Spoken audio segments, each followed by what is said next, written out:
This happened during a weekend trip I don't talk about anymore.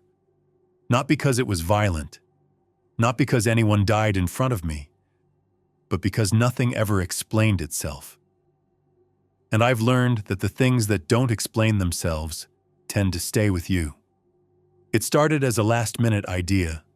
Late September, off-season in the mountains, cheap rooms, empty trails. There were 3 of us, me, Jake, and Nolan. We'd known each other since college. We weren't thrill seekers, just tired guys trying to reset. We were all at that age where exhaustion felt permanent, where weekends were less about fun and more about forgetting. We left Denver late Friday and drove west into the Rockies. By the time we reached the town, it was dark. The kind of dark that swallows headlights. Every decent hotel was booked, except one lodge, set farther out than the others, closer to the tree line. The sign buzzed when we pulled in. The building looked old, but maintained. Half-empty lot. Nothing obviously wrong. The kind of place you'd expect to smell faintly of pine cleaner and old carpet. Inside, the receptionist didn't greet us. She just waited. Jake asked for a room.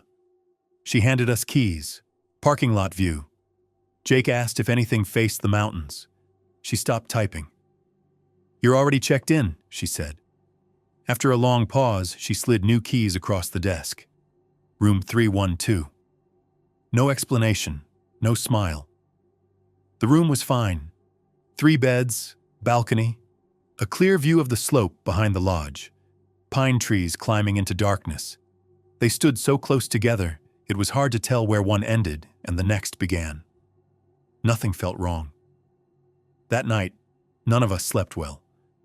We didn't talk about it until morning, because you assume bad dreams are personal.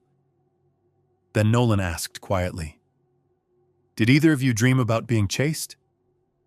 The air in the room changed instantly. Jake went still. I didn't answer. Same place, same fear, different details. The kind of similarity that doesn't feel like coincidence once you sit with it. We blamed altitude and bad sleep and went hiking. About an hour into the trail, an older man in a ranger uniform stepped out from behind the trees. No footsteps, no warning. Just there. Gray beard, calm voice. He asked where we were staying. When we told him about the lodge closer to the tree line, he nodded. "What room?" 312, Jake said. "You shouldn't stay in that room," the man replied. We asked why. He shook his head. "Some warnings don't come with explanations." Then he pointed off trail and said he knew a better lookout. We followed him. The view was incredible. Snow peaks in the distance. Forest stretching forever.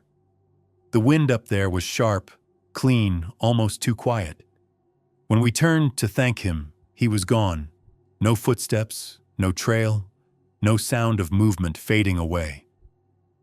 Back at the lodge, we mentioned the ranger to the manager. He frowned. The expression didn't look confused. It looked tired. "We don't have guides," he said, "and no one like that works here." That night, the dreams came back. This time, the thing following me wasn't running. It was crying, and it sounded close. We saw the man again the next morning near the trailhead. He smiled like nothing was strange. "Name's Thomas," he said. We hiked with him all day. He never seemed tired, never checked the time. He knew paths that weren't on any map. Near an old cemetery, Nolan stopped. One grave had a wooden marker, Thomas H. Carter, 1979 to 2011. The air felt heavier there, like sound didn't travel the same way. Thomas didn't react, didn't even glance down. That night, all 3 of us woke up at the same time. 3:13 a.m. Knocking at the window.